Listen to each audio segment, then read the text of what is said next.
What your birth date reveals about your karma, shocking truth.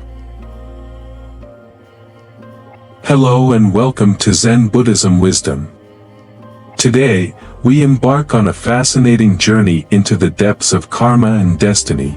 Have you ever felt like life keeps repeating itself?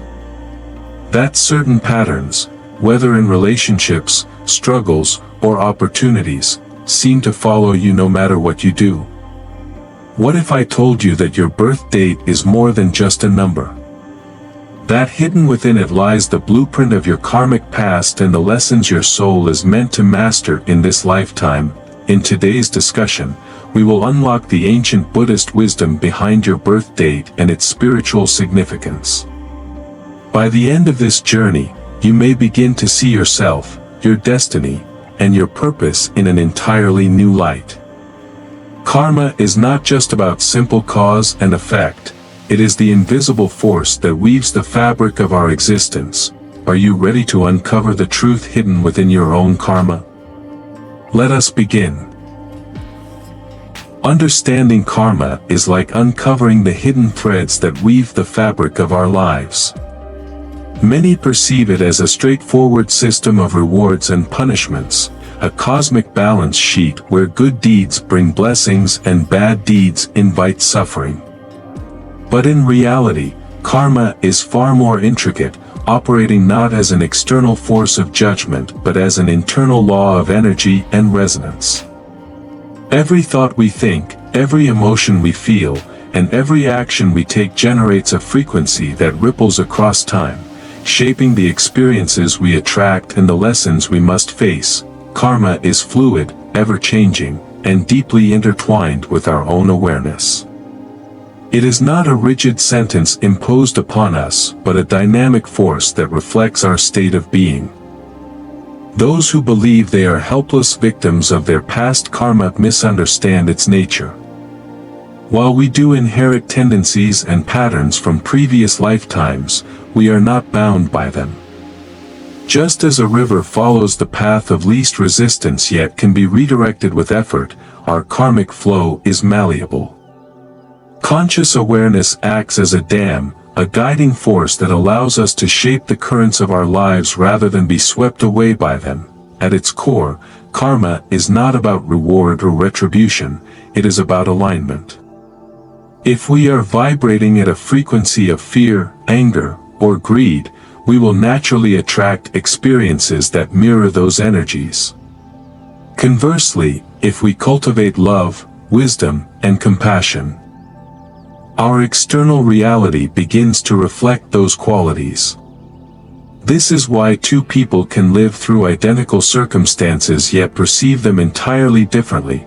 Karma is not just what happens to us, but how we respond, how we evolve through those experiences. To truly grasp karma, we must go beyond the notion of simple cause and effect and see it as a journey of self-transformation. Every challenge we face is not a punishment but an opportunity to transcend our limitations. Every painful experience is not an arbitrary misfortune but a mirror reflecting something we need to heal or understand. When we stop asking, "Why is this happening to me?" and start asking, "What is this trying to teach me?" we shift from being passive recipients of karma to active participants in our own evolution. Ultimately, karma is not about fate, it is about freedom. The more we understand its workings, the more empowered we become to break free from cycles of suffering and step into a reality we consciously create. The question is not whether karma controls your life, but whether you are willing to take control of your karma.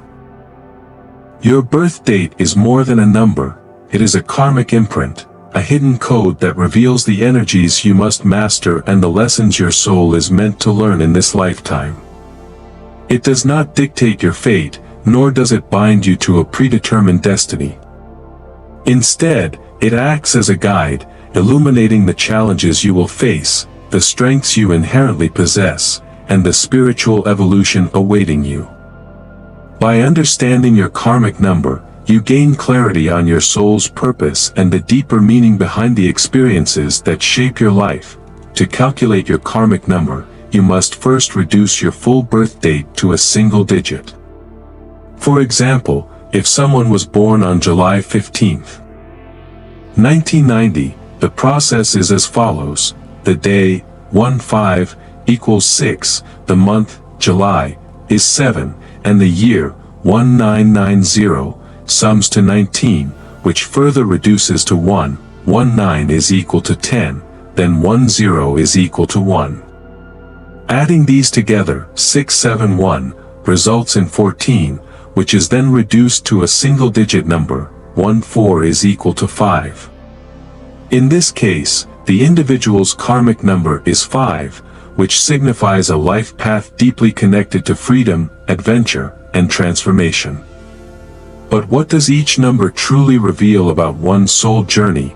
If your karmic number is 1, you are meant to walk the path of a leader. Your greatest lessons revolve around cultivating independence, confidence, and self-mastery. While you may struggle with self-doubt or a fear of failure, your karma is to embrace your inner strength and step forward with courage. True leadership is not about dominance, but about inspiring others through vision and authenticity. When you stop seeking external validation and trust your own authority, you align with your highest purpose. For those with a karmic number of 2, the soul's journey is centered around harmony, intuition, and connection. You are naturally empathetic, drawn to meaningful relationships and deep emotional bonds. However, your greatest challenge is learning to balance giving and receiving. You may find yourself caught in cycles of people-pleasing, avoiding confrontation out of a desire for peace. Yet, true harmony comes from within, not from external validation. Your lesson is to set boundaries, trust your intuition, and recognize that honoring your own needs does not mean sacrificing kindness. A karmic number of 3 signifies the path of the creative messenger. Your soul is here to express itself. Whether through art, writing, speaking, or performance. You possess immense creative energy, but your karma is to overcome self-doubt and lack of focus. Without discipline, your gifts may remain untapped. Your challenge is to cultivate consistency, to trust in your own voice, and to commit to mastery. When you embrace your creative purpose with dedication, you unlock the power to inspire and uplift others. For those with a karmic number of 4, the journey is about building, structuring, and creating a solid foundation.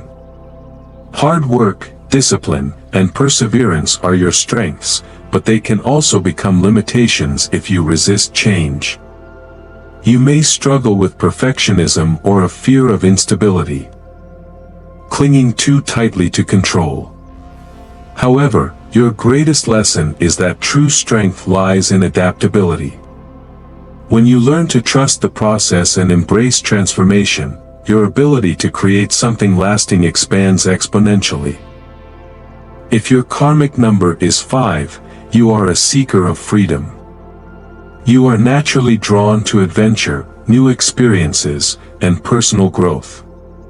However, your karma is to learn the difference between freedom and aimlessness.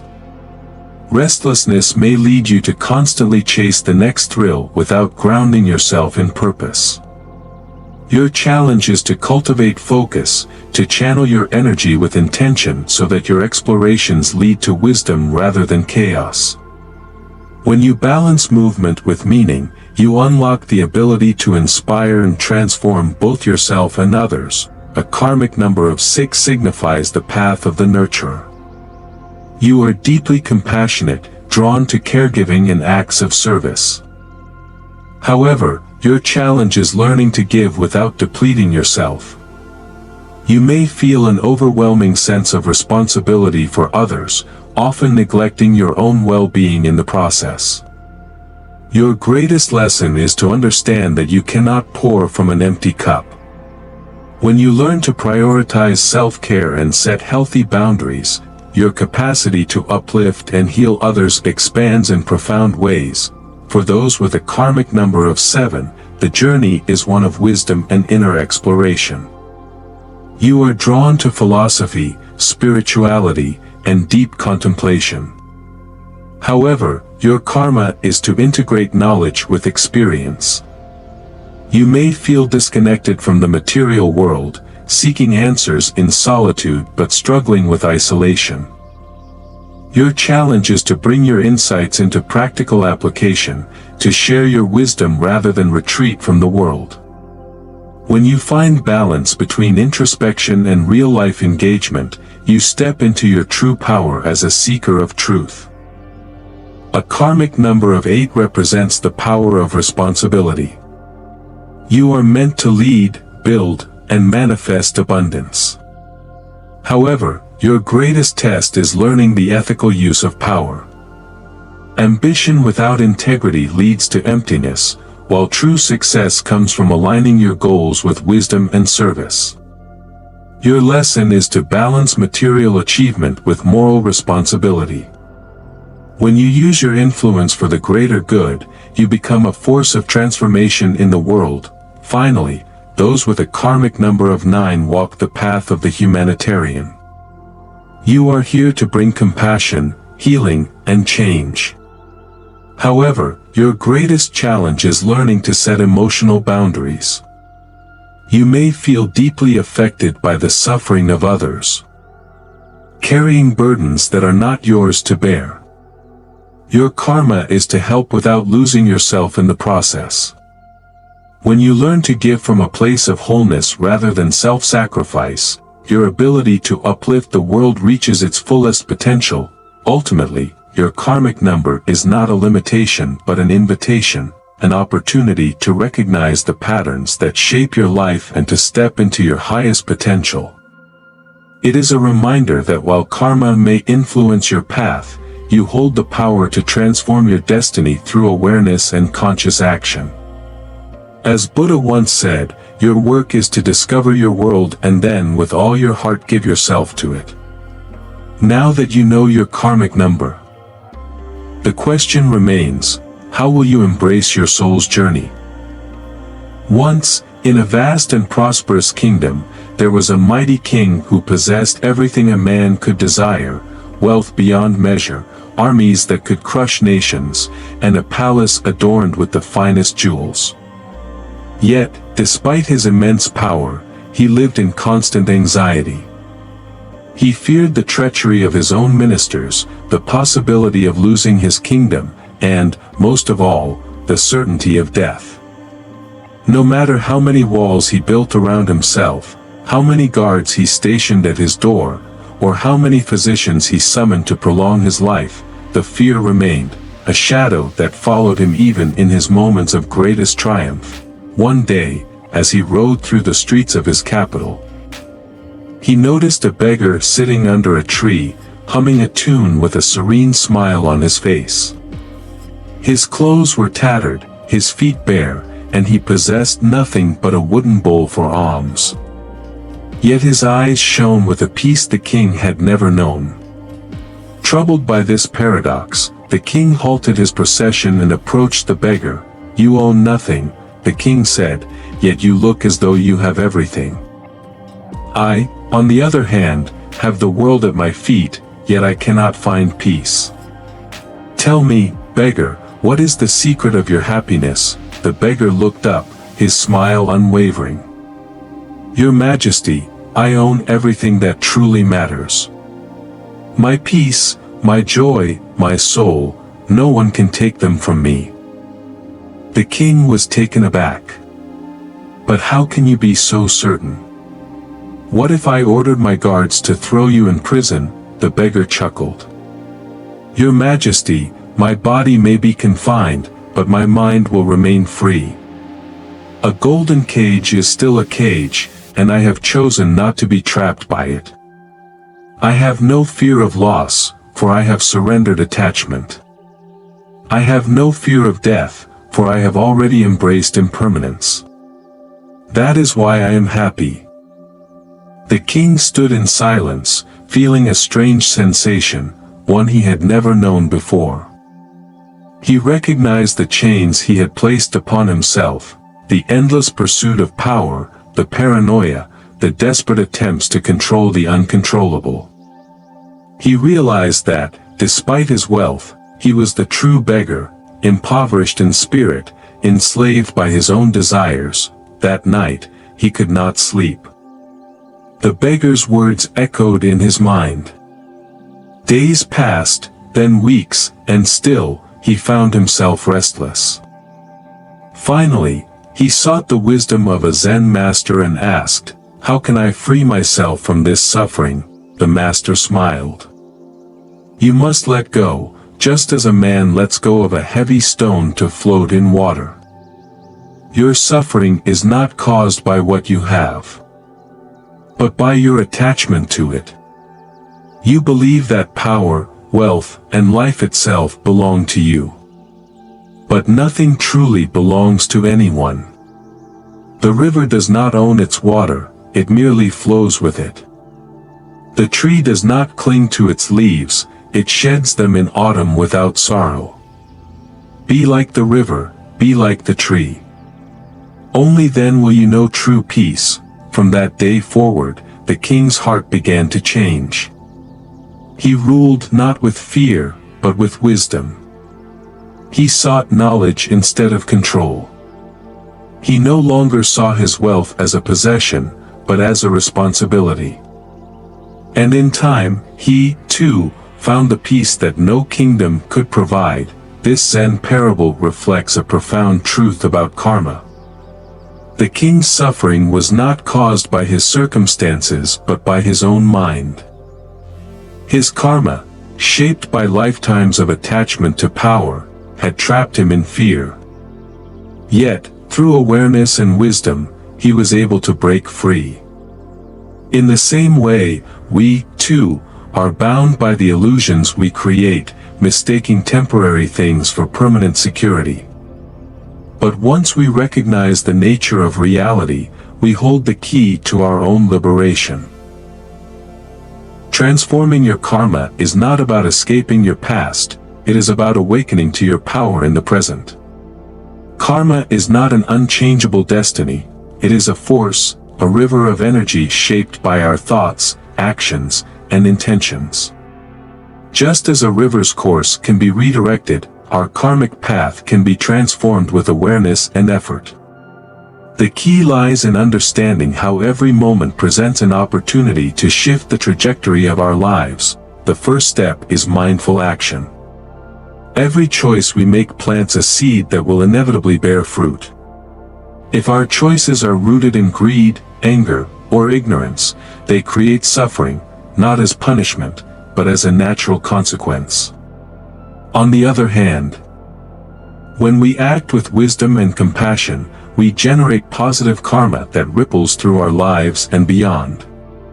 Consider the story of Angulimala, a feared bandit in the time of the Buddha. He had committed countless murders, yet when he encountered the Buddha and experienced a profound awakening, he renounced violence and devoted himself to a life of peace. Though he still faced the karmic consequences of his past, villagers threw stones at him, and he suffered great hardship, his transformation was undeniable. His past did not define his future. This story reminds us that no matter what we have done, we always have the power to choose a different path.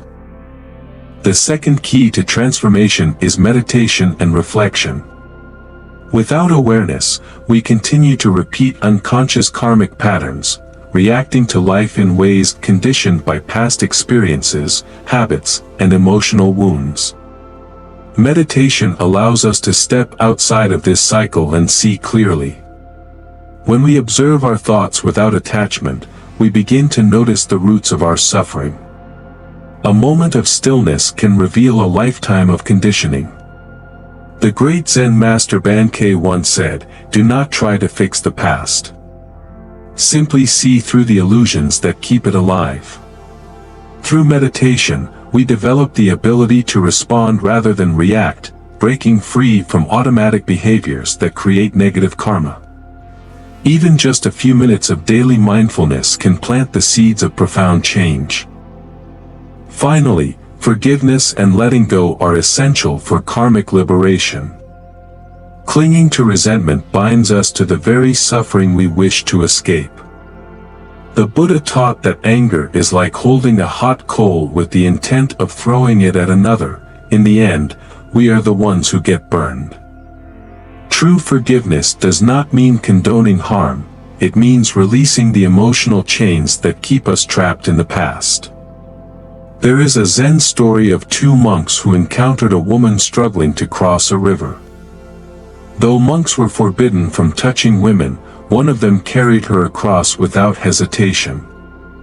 Hours later, the other monk, still disturbed, asked, "How could you break the rules?" The first monk simply replied, "I left her at the river hours ago. Why are you still carrying her?" This story reminds us that holding on to the past only prolongs our suffering. When we let go, we free not only others but ourselves. Transforming karma is not about erasing the past but about awakening to the present. Through mindful action, meditation, and the power of forgiveness, we can reshape our destiny. The river of karma is always flowing, but with awareness, we can guide its course toward freedom, wisdom, and peace. Unlocking your true potential begins with a simple but profound realization: you are not bound by your past. Your karmic number reveals the lessons you are meant to master, but it does not dictate your fate. Every moment, you have the power to break free from unconscious cycles and step into a higher version of yourself. The question is, will you choose to? Buddha once said, "Your worst enemy cannot harm you as much as your own thoughts unguarded." This is the essence of karma. Your greatest obstacles are not external forces, but the patterns of thought and behavior you have carried for lifetimes. If you do not take control of your mind will control you. Imagine a person who constantly doubts themselves. Always hesitating, always fearing failure. Their karmic lesson might be to cultivate confidence, yet unless they recognize this pattern and consciously work to change it, they will continue to attract experiences that reinforce their fears. This is not because fate is against them, but because their own energy keeps drawing them back into the same cycle. Many people resist change because they believe they are too deeply trapped by their karma. But history is filled with examples of transformation. Take the story of Milarepa, one of Tibet's most revered saints. As a young man, he was consumed by hatred and used black magic to harm those who wronged his family. The karma he created was heavy, yet when he realized his mistakes, he did not resign himself to suffering. Instead, he sought enlightenment with relentless determination, enduring years of hardship to purify his soul. Eventually, he became a fully awakened being. His story is proof that no matter how dark your past, you have the power to create a different future. So, what does it mean to truly unlock your potential? It means stepping beyond the limits of fear, doubt, and attachment. It means understanding your karmic number, not as a fixed destiny, but as a guide.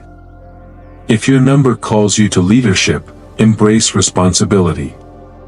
If it calls you to seek wisdom, do not avoid life's deeper questions. If it calls you to nurture, learn to love without losing yourself. The universe does not put these lessons in front of you to punish you, it offers them as keys to your liberation.